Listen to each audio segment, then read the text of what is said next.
Welcome back. పూలమ్మినా పాలమ్మినా కష్టపడ్డా ఈ ఒక్క డైలాగ్ చాలు ఆయన ఎవరో తెలుసుకోవటానికి.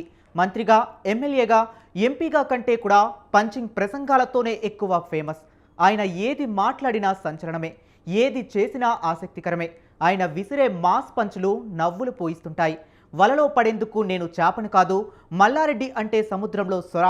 అతనే మేడ్చల్ ఎమ్మెల్యే మల్లారెడ్డి. కొంతకాలంగా సైలెంట్ అయిపోయిన ఈ మాస్ మహారాజా తాజాగా చేసిన వ్యాఖ్యలు సంచలనంగా మారాయి.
దీంతో ఈ మాజీ మంత్రి పాలిటిక్స్కు దూరంగా ఉండాలని డిసైడ్ అయ్యారా? తన వ్యాపారాలపై దృష్టి పెట్టాలని భావిస్తున్నారా? లేక తన వారసుల కోసమే రాజకీయాల నుంచి సైడ్ కావాలని అనుకుంటున్నారా? అందులో భాగంగానే పొలిటికల్ రిటైర్మెంట్పై మాజీ మంత్రి కామెంట్స్ చేశారా? ఇంతకు ఆ మాజీ మంత్రి ఫ్యూచర్ ప్లాన్స్ ఏంటి అన్నది ఆసక్తికరంగా మారింది.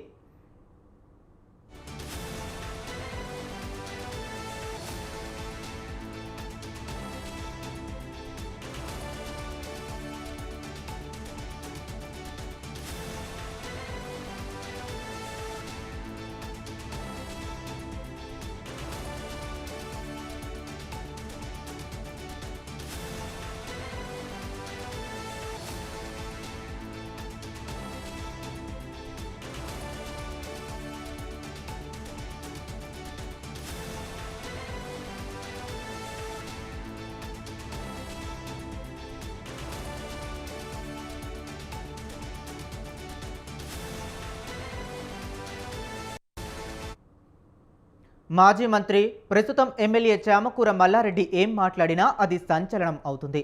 తన మాటలతోనే ఎప్పుడూ మల్లారెడ్డి చర్చగా మారతారు.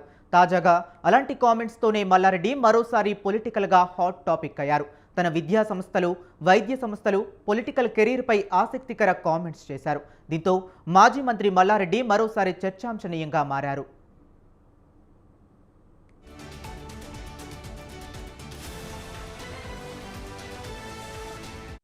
వరల్డ్ క్లాస్ డాక్టర్లను తయారు చేయాలన్నా మా మల్లారెడ్డి హాస్పిటలే వస్తుంది. వరల్డ్ క్లాస్ ఇంజనీర్లకు కావాలన్నా, వరల్డ్ క్లాస్ మేనేజ్మెంట్ కావాలన్నా, మంచి ప్రజలకు సేవ చేయాలన్నా అదంతా కూడా అదృష్టం నాకే కల్పించినందుకు ఆ భగవంతునికి, మా ప్రజలందరికీ కూడా చాలా చాలా ధన్యవాదాలు. దానికి తోడు ఈరోజు సంధి ఒక 5 మెడికల్ షాప్లు ఓపెన్ చేసినాం. వన్ హెల్త్ అని ప్రతి ఒక్కరికి ఎక్కువ రేటుకు రాష్ట్ర వ్యాప్తంగా కూడా అన్ని వన్ హెల్త్ మీద మెడికల్ షాప్స్ ఓపెన్ చేసి ప్రతి ఒక్కరికి అందుబాటులో కాస్ట్ టు కాస్ట్ మందులు ఉండేటట్టు వాళ్ళందరికీ కూడా అందుబాటులో తీసుకొస్తున్నాం వన్ హెల్త్. దానికి తోడు ఒక ఫస్ట్ ఫేస్లో ఒక 50 అంబులెన్సులు కూడా 108 మాదిరిగా 50 అంబులెన్సులు వన్ హెల్త్ మీదనే అవి కూడా రిలీజ్ చేయబోతున్నాం.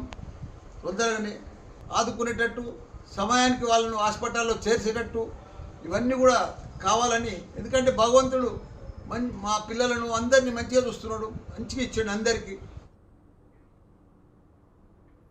మల్లారెడ్డి ఎప్పుడూ యాక్టివ్గా ఉంటారు. ఎక్కడకు వెళ్ళినా తన మార్కు ఉండేలా మల్లారెడ్డి వ్యవహార శైలి ఉంటుంది. ఇక విద్యా వ్యాపారవేత్తగా ఉన్న మల్లారెడ్డి 2014లో పొలిటికల్ ఎంట్రీ ఇచ్చారు.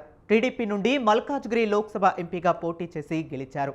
అప్పుడు టీడీపీ నుండి రేవంత్ రెడ్డి మల్కాజ్గిరి ఎంపీ టికెట్ ఆశించినప్పటికీ మల్లారెడ్డికే టికెట్ దక్కింది. దీంతో రాష్ట్రంలో బీఆర్ఎస్ అధికారంలోకి రావడంతో మల్లారెడ్డి ఆ పార్టీలో చేరారు.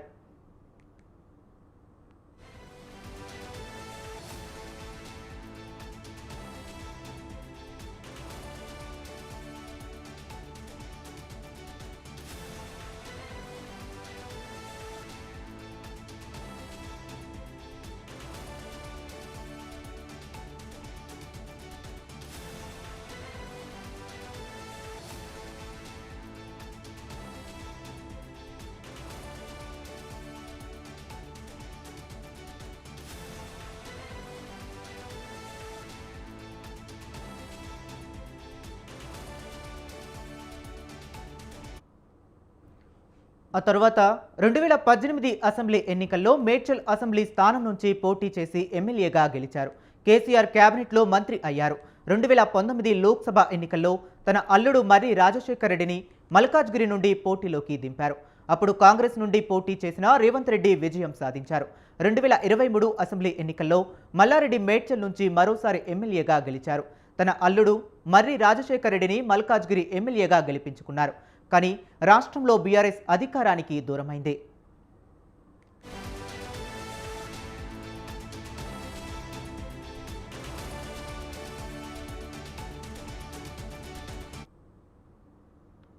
గులాబీ పార్టీ పవర్ కోల్పోవడంతో మల్లారెడ్డి పొలిటికల్గా సైలెంట్ అయ్యారు. ఆ తర్వాత తన కుమారుడు భద్రారెడ్డిని బీఆర్ఎస్ తరపున మల్కాజ్గిరి ఎంపీగా పోటీ చేయించాలని భావించి వెనక్కి తగ్గారు.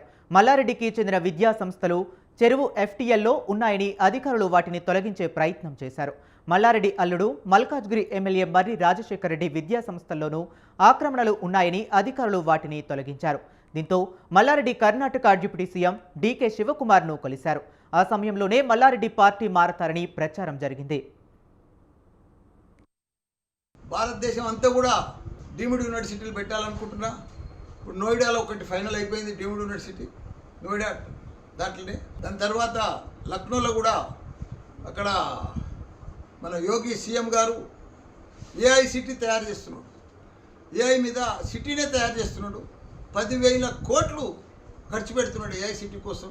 దానికి తోడు 10 లక్షల మంది యువకులను తయారు చేయాలి, ఉద్యోగానికి మల్టీనేషనల్ కంపెనీలకు తగ్గట్టు తయారు చేయాలని చెప్పి ఏఐ సిటీ కూడా తయారు చేస్తున్నాడు. మాకు కూడా పిలుపు వచ్చింది. మేము కూడా మొన్న లక్నో కూడా పోయి వచ్చినాం. తొందరలో నెక్స్ట్ వీక్లో యోగి గారిని కలిసి అక్కడ కూడా ఒక 50 ఎకరాల పెద్ద డిజిటల్ హెల్త్ సిటీ పెడదామని అక్కడ కూడా ఇక్కడ అయితే సూరారంలో పెట్టినామో అదే ప్లాన్ చేస్తున్నాం. అదే మాదిరిగా బీహార్లో కానీ, బెంగాల్లో కానీ, ఆంధ్రప్రదేశ్లో కానీ దేశవ్యాప్తంగా మెయిన్ సిటీలలో అన్నీ కూడా యూనివర్సిటీలు తెరుద్దామని ప్లాన్ చేసుకున్నాం. ఎందుకంటే అందరికీ వైద్యం అందియాలి, మంచి విద్యను అందియాలని తపనతోటి ఇవన్నీ కూడా ఓపెన్ చేస్తున్నాం. అందరికీ కూడా నమస్కారం. భారతదేశం అంతా కూడా డీమ్డ్ యూనివర్సిటీలు పెట్టాలనుకుంటున్నా.